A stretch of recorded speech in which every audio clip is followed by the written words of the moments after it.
and welcome. I'm Anne Nwawado. Here's what's coming up on The World Today.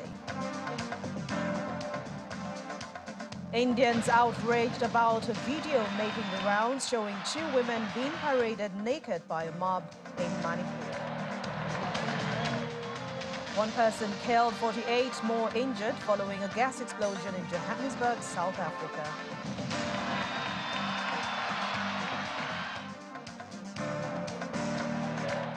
Plus dies upset after leader if winning Move Forward Party Peter is suspended as a lawmaker over media interests.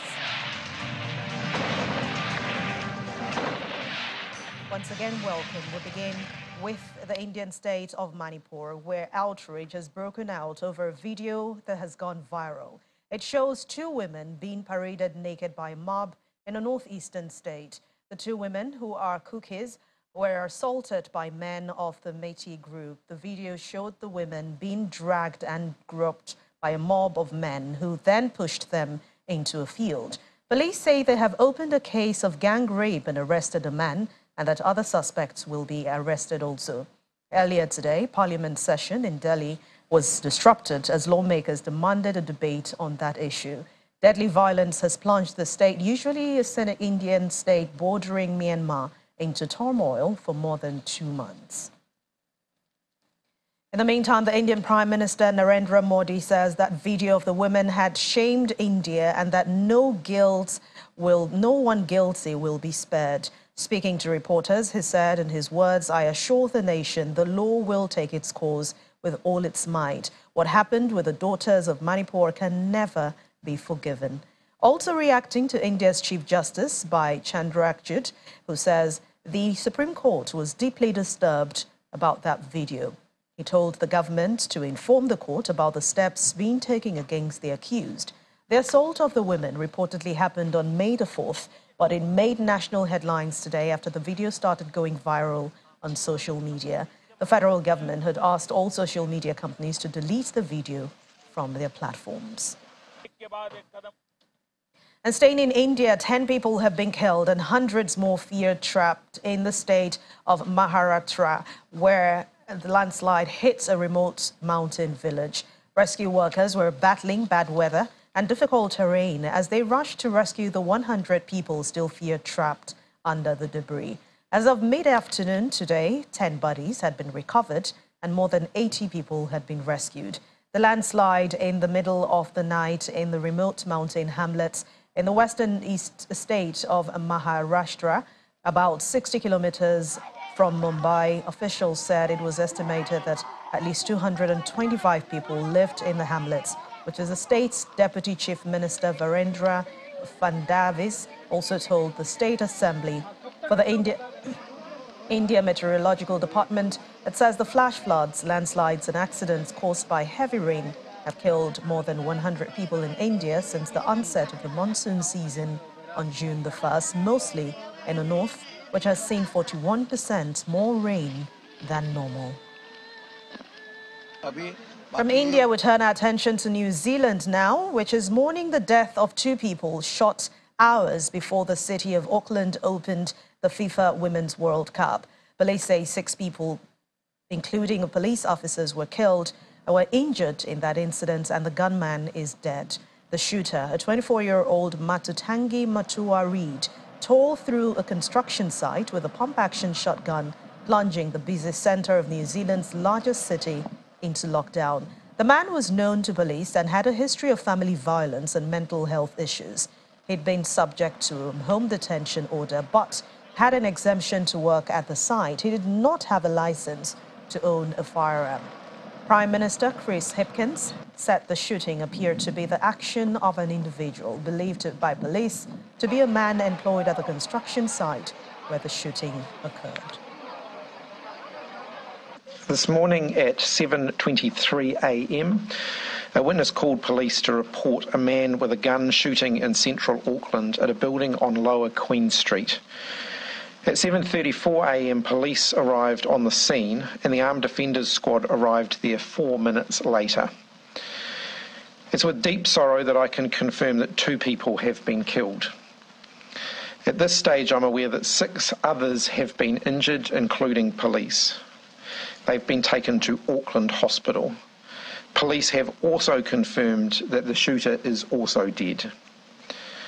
The assessment from officials is that there is no national security risk. We were right at the entrance, and I saw like 20 people rushing out of the building and telling the pedestrians to move. I was like, what happened? And I go ask them, they say like we saw a guy with a shotgun in his hand and he was aiming for people. Well, it was kind of unexpected because we're not used to that in France, so I didn't really know.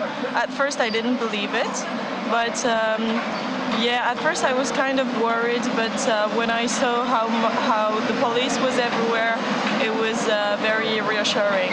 It's a bit stressful that happens in the city like that. And yeah, I just found out like 5 minutes ago when I came down the street. So yeah, I think I'm gonna go back to my hostel and stay there for the day a bit, because I don't really know what happens. So I want like to stay safe. We have not formally identified the offender. However, we believe he is a 24-year-old. We understand he has worked at the construction site and believe the reason for his presence at the site this morning was connected with that work.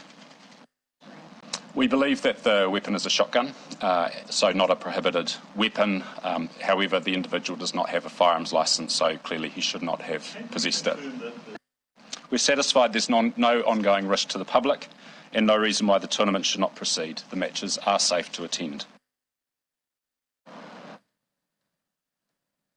Those who witnessed the shooting today say there was chaos as people ran as they heard gunfire. Others were told to stay inside. Ambulances and cars were seen near the scene of the shooting as several streets were cordoned off. All ferry services into Auckland have been cancelled, while buses running through some areas of the city will be detoured. All the cop cars and ambers and firearm squad and armed defenders. And from where we were heard a few gunshots. There are police everywhere. Didn't really know what was going on. And then when we got inside, we were told it was a lockdown, so we had to stay inside. The U.S. Special Envoy for North Korea, Sung Kim, says that the United States is actively engaging and ensuring the return of American soldier Travis King, who crossed into North Korea. He was speaking on the sidelines of a meeting with envoys from Japan and South Korea. All 3 envoys also confirmed dialogue has been initiated with North Korea to meet with Chairman Kim Jong-un without any preconditions. Before I conclude, let me mention our efforts on Private Travis King's situation. We're working very hard to ascertain information regarding his well-being and are actively engaging to ensure his safety and return. Our security commitments to our allies and partners are ironclad and unwavering, and we will continue to take steps to demonstrate our commitment to extended deterrence. At the same time, we will reaffirm that the path to dialogue with North Korea remains open. In this regard, Prime Minister Kishida has repeatedly stated his willingness to meet with Chairman Kim Jong-un without any precondition. We will also reaffirm that we remain open to dialogue with North Korea. We will strengthen our close communication and coordination to bring North Korea back to the path to denuclearization. Encouraging China's constructive role, recognizing its unique influence and responsibility will be another important topic of discussion today.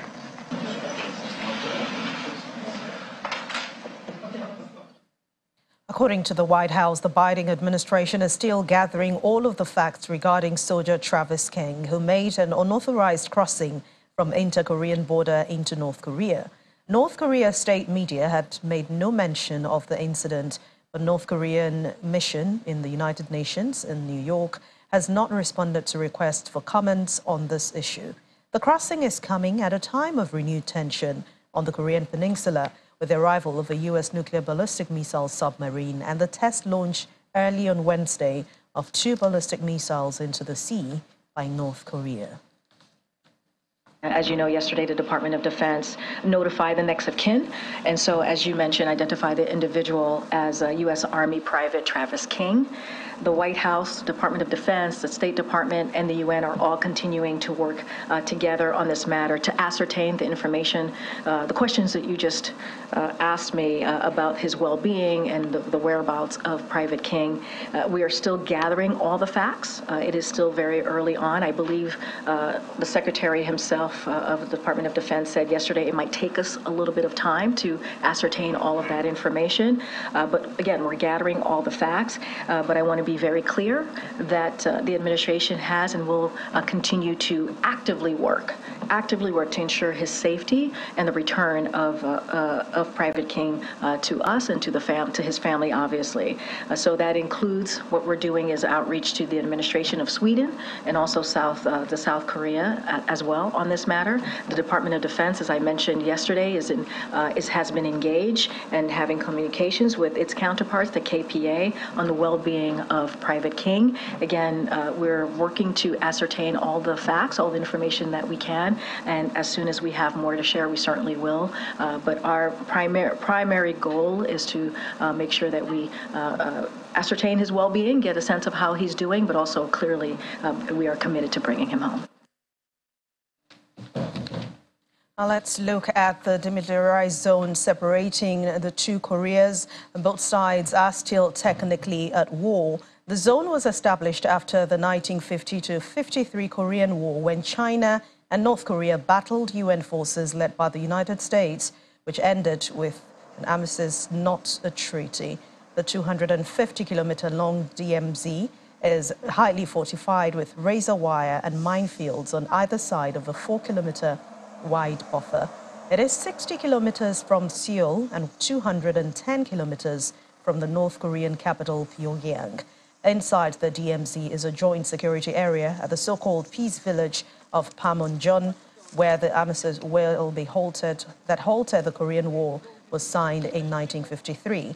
The military demarcation line marks the boundary between the two Koreas amidst the cluster of distinctive bright blue buildings in Panmunjom. The two Koreas have their own liaison offices and conference halls on each side of the MDL where troops face each other. Under the 1953 deal, the UN command and the North Korean military were allowed to dispatch no more than 35 troops to JSA, and each of them can only possess one pistol or non-automatic rifle. But the number of soldiers and weapons increased as relations worsened. After a summit between the two Koreas back in September 2018, the two sides withdrew firearms from the JSA and then cut the number of troops back to the original 35. And for King's family, his mother spoke to media for the first time on Wednesday. Claudine Gates spoke outside her home in Racine, asking people to pray for her son's safe return. I just want my son back. I just want my son back. Get my son home. Get my son home. And pray. Pray that he comes back. She hopes they're in the process of doing this right now. That's all she really wants. What is the latest you've heard? I have nothing to say right now. We understand the gravity of the situation. It's a very massive and unfortunate thing. However, at this moment, we just ask that y'all kind of like respect our privacy, because this isn't, my mom's lost a son before, which is, so this is weighing very heavily on her. And we just, like I said, ask that y'all respect our privacy. At some point, we'll be more talkative maybe at some point, but we just want to see where it goes from here. But at this time, we just ask that y'all defer to the U.S. military and whoever's handling this. Let's bring in VOA's White House correspondent, Anita Powell. She joins me from Washington. Thank you very much, Anita, for joining us on The World Today. Always a pleasure. The U.S. government has responded to Travis King's crossing the border into North Korea, but they also say the North Korean government is not responding to calls by the U.S. government. This was not unexpected, was it? Certainly, this is not unexpected. As you heard, the envoy from South Korea. Also Sweden and also Japan are working with North Korea because, of course, the U.S. does not have diplomatic ties to North Korea. So there's nothing unexpected here about Pyongyang's reluctance to have discussions with Washington. This is a very fraught, difficult, tense situation that adds to an already fraught, difficult, tense situation between the two countries. Well, walk us through, again, what could happen to him? Did he did cross willingly, we know that, into North Korea, but what's the possibility of things that could happen to him at this moment? Well, first of all, we have to assume that he is in the custody of North Korean authorities. They have a track record of conducting very harsh interrogations, of viewing Americans in a not very flattering light. So it is likely that they are asking him many questions and interfacing with him in a way that could be seen as hostile. This is, of course, what the government is worried about. Now, on the other side, Private King had spent 48 days in a prison in South Korea for assault, and he was being sent back to Fort Bliss, Texas, to face possible further disciplinary action and possible discharge from the armed forces. So there could be possible consequences for this soldier if he is returned to the United States. So either way you look at it, the status of Private King is not very encouraging. He's either in North Korea at the end of their interrogation, or he is going to face military justice here in the United States. Now, envoys from the United States, as Japan and South Korea, are discussing this. The government is also enlisting the support of other nations in handling this case. What does the U.S. think North Korea might want to prove with this situation? As you said earlier, it's a very tense situation. So in the context of what North Korea is doing right now, these intercontinental ballistic missile tests, it's hard to say what specific concessions North Korea might ask for Private King. And also, I think North Korea is also trying to figure out what they have in their hand right now, how much value this soldier has. So I think it's too soon to say what they want might fit.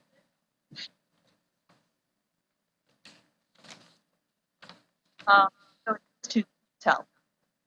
Well, it all boils down to dialogue at the end of the day and negotiation. That's what everyone should be talking about at the moment. But what could be North Korea's bargaining power with this case? Well, obviously, they're holding an American citizen, and they're holding one who is a token, who is a representative of the armed forces. This has morale implications. This has public relations implications. So, yeah, it's as I said, it's too soon to tell. We're still in the early days. And North Korea hasn't said anything yet that anyone is aware of. They haven't said anything publicly to Washington or to Stockholm or to Tokyo or to Seoul that we know of. So this is a bit of a waiting game while I think Pyongyang and Washington figure out what the next step is going to be. Thank you very much. We'll definitely keep our eyes on that story. The VOA's White House correspondent, Anita Powell from Washington. Thank you for your time and your contribution on the program.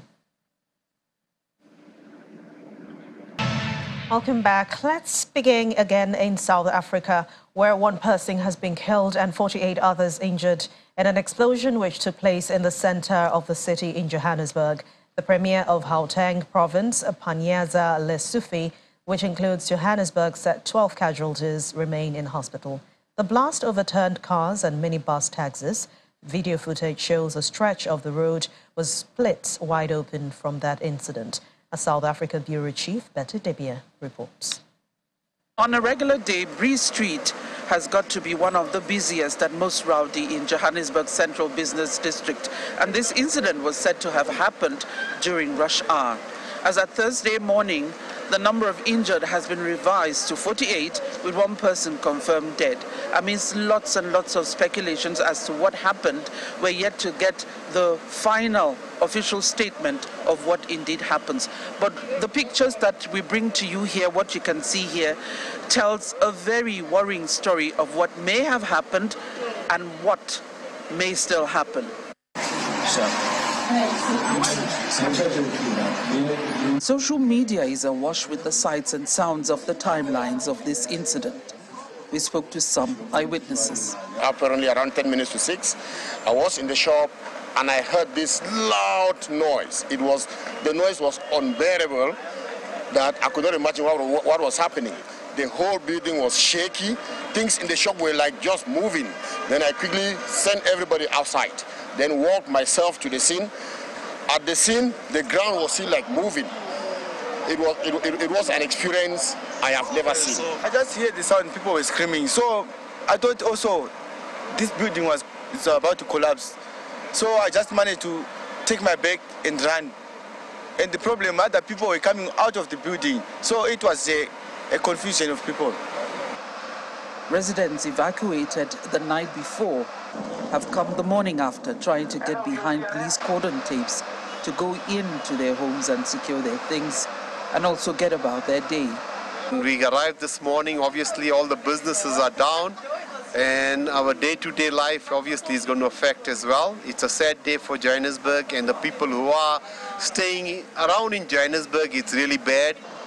While the casualty figures remain at 48 injured and 1 death, police says a child is said to be missing. Sniffer dogs have been set on the area to help with investigations, and bystanders are still a menace, despite the danger in the area. If you interfere with the police in the execution of their job, you will be arrested. Please, ma'am, I'm asking you, can you leave there? Can you bye-bye? Can you move from there? Or I'll put you at the back of the police van, then you can wait in the police van. You don't listen to me. Can you move? So for now, we call upon those who claim that their loved one is missing. Let them go to the nearest police station. They can come here at Johannesburg Central. They can come and report to us and tell us that one of their own is missing. And we'll do the necessary to assist in terms of tracking and looking for that particular person. The City Power Company has shut off electricity in the area to avert any added dangerous situations. But the few businesses open have resorted to power generators. But at this point, the authorities seem to still be in the dark regarding what caused this. Currently, as we speak, there is no confirmation regarding the cause of explosion. We have criminal reports from the Department of Labor. We've got reports of all institutions that have one form of infrastructure underground. Telkom have indicated Egoli Gas, Sosol, City Power, and all those institutions that have this kind of services. The structural integrity of the road we still stand on and the buildings around the area are in question. And some experts have raised concern over the maintenance or the lack thereof of the gas pipelines below the city roads. Egoli Gas has denied it was a leak in their pipes that run through these streets. Could it have been a seismic event? There are still many more questions than answers. For now, it's a waiting game as the people look to government for answers. From Johannesburg, South Africa, Betty Dibia, Channels Television News. Betty joins us now from South Africa. Let's discuss more on this strange and scary incident. Hello, Betty. It's good to see you. Good to see you, Anne. Thank you. Now, this is a second explosion happening in this area. What are we understanding? What actually happened? Did it come from under the ground? How did it even occur? For Gauteng. So as we speak, nobody knows. It's not quite the same area. It's in Johannesburg. But what happened Christmas Eve, I think, 2022, happened elsewhere, and this had to do with a tank above ground, of course, carrying gas, LPG gas that was traveling on road. Now, in this particular situation, another end of Johannesburg, it is underground, whatever happened. But you heard the last man who spoke there, that's the Premier of Gauteng, Panyaza Lesufi, who was saying that as we're speaking, there is no one is sure of what exactly caused this particular explosion. It must have really been deep down there, and there are various institutions that have pipes laid in these areas. Like you heard him say Sasol. Sasol is a petroleum company. You have Telcom, which is the telephone company, as well as the Igoli gas that supplies gas to many parts of the city. So there's so many things going on underground. And then you have those who are talking about illegal miners. Of course, we know that Johannesburg, the city of gold, is where you have many abandoned mines. A lot of mining activity that has, that abandoned mines and illegal mining going on still underground as we're speaking. So nobody really knows. And the premier, so if we hold on to what they're saying, as we're still speaking, no one knows what exactly happened. And they have a group of experts that are going through the area trying to find out what happened. But we could see the impact of that explosion. I mean, the crack in the roads, it appeared even more powerful than the previous one we had seen before. What happens now to those staying in that area? Are they being asked to relocate as government determines the integrity of the structure? Has government even responded to this incident yet? Well, the people addressing the press conference, they're government officials. You have the police presence, but the people in the area have been asked to leave for now because it's not a safe zone. But you know how people are, it's quite difficult. In the report, the old man who was being arrested was using a lot of efforts, to the police when they're saying it's not safe for you to go in there. But then you have those who are afraid of the looting aspect. No looting has been recorded, but people want to be sure that their things are safe. While we were there, we were scared as well, but there were people upstairs. These are buildings in blocks, the American kind of blocks. Stretch of blocks along that stretch of road. There were people upstairs recording what we were doing. So people are in their building.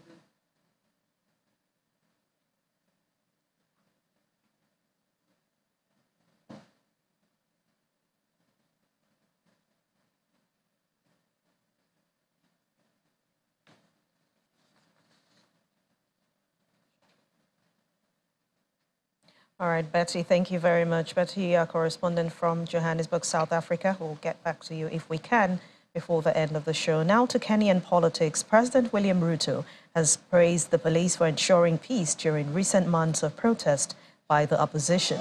The leading rights group has described their reaction as an act of terrorism.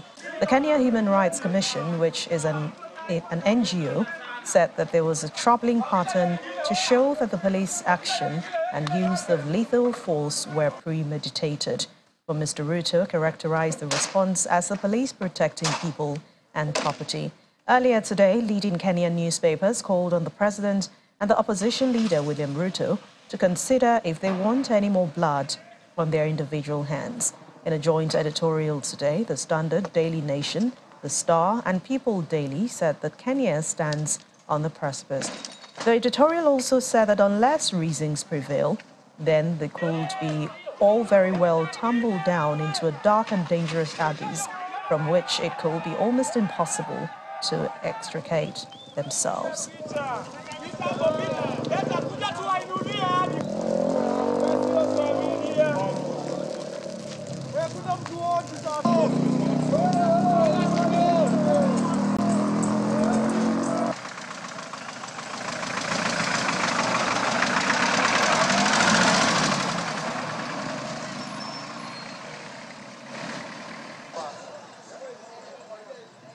What we are trying to achieve has not changed since the protest started more than 6 months ago.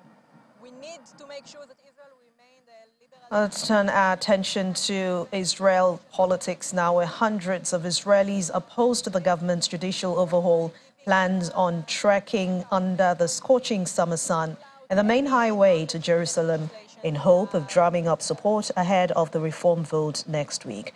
The protesters, many of them carrying national flags and chanting democracy, set off from Tel Aviv on Tuesday night for the mostly uphill 66-kilometer walk along the three-lane Road 1, turning off for overnight camping in nearby parks for farmlands. They plan to reach Jerusalem and then rally outside Parliament as it begins ratifying a bill that will limit Supreme Court powers to void decisions by the executive and which critics see as a curb on judicial independence. Prime Minister Benjamin Netanyahu's religious nationalist coalition says the overhaul is needed to balance out branches of government. Yet, polls suggest widespread misgivings among Israelis as the planned reforms have dented the economy and worried Washington. What has not changed since the protests started more than 6 months ago. We need to make sure that Israel will remain a liberal democratic country. We have to prevent this legislation from happening, either by really making sure that they will not legislate, or by giving the backup or backing up the gatekeepers to rule out any non-legitimate legislation that is going to happen. And back in Asia, Malaysian Prime Minister Anwar Ibrahim has met with his Vietnamese counterpart Pham Minh Chinh in Hanoi to boost bilateral relations. After a welcoming ceremony at the presidential palace, the two leaders attended a meeting and oversaw a signing ceremony with aims of strengthening cooperation in various fields, including defense, the digital economy, and green energy. Anwar is also scheduled to meet with other senior Vietnamese leaders, including President Vo Van Thuoc, during his first visit to Vietnam since he took office in 2022. U.S. government websites say Malaysia is one of Vietnam's largest investors, with a total registered capital of $13 billion, while two-way trade reached $14.8 billion last year, with the two countries agreeing to aim for a balanced two-way trade of $18 billion this year.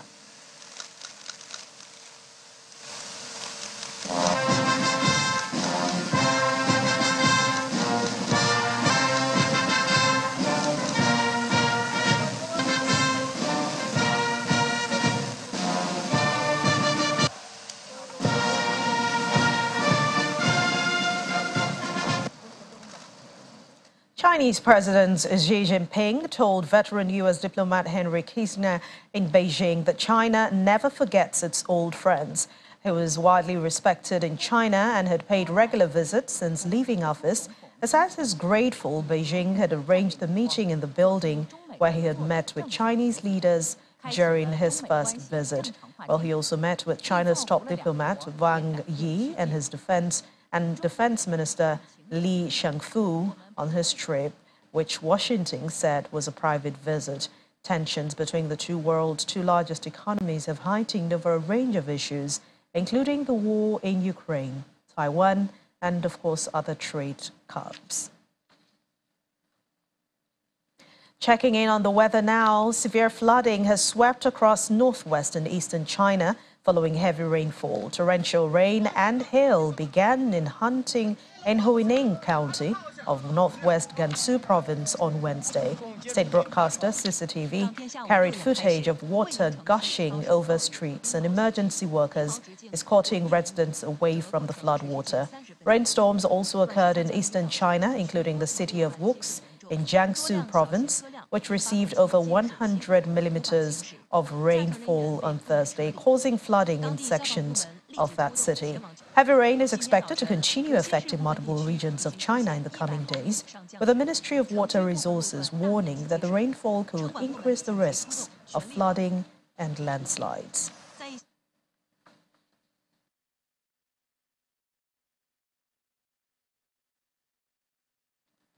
We head to Thailand now, where many Thais have expressed anger and disappointment after Peter Woods is the leader of the winning Move Forward Party and the sole prime ministerial candidate of an 8-party alliance encountered a complete blockade this week on his path to becoming the country's premier.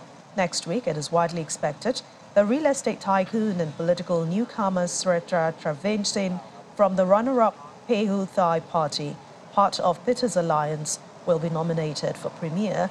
Parliament's move to deny Peter after a marathon debate on his eligibility on Wednesday, July the 19th, triggered street protests as a post-election crisis deepens 2 months after his party announced military-backed rivals in an election.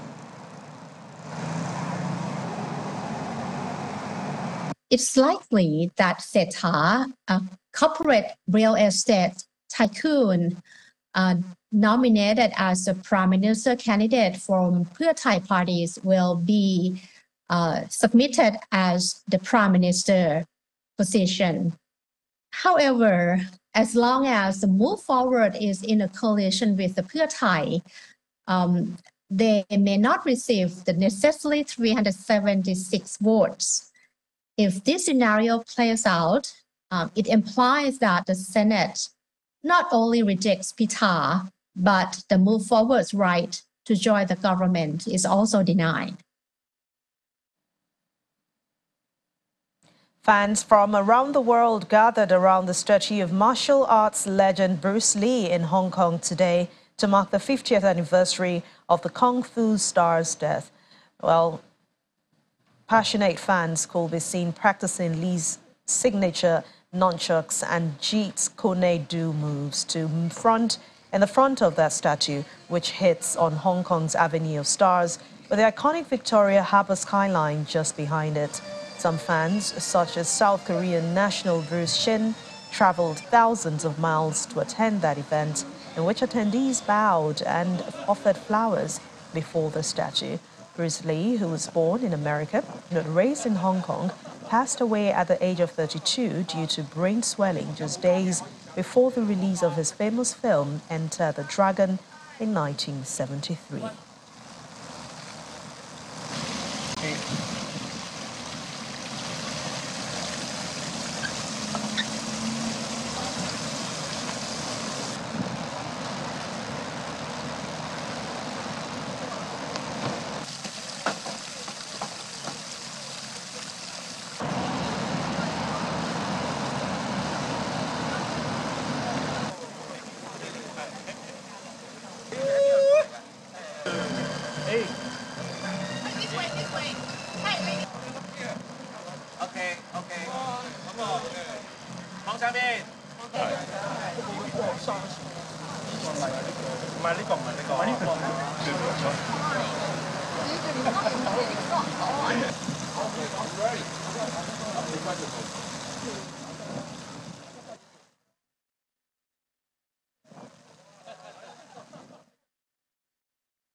Well, he lives forever in the hearts of many.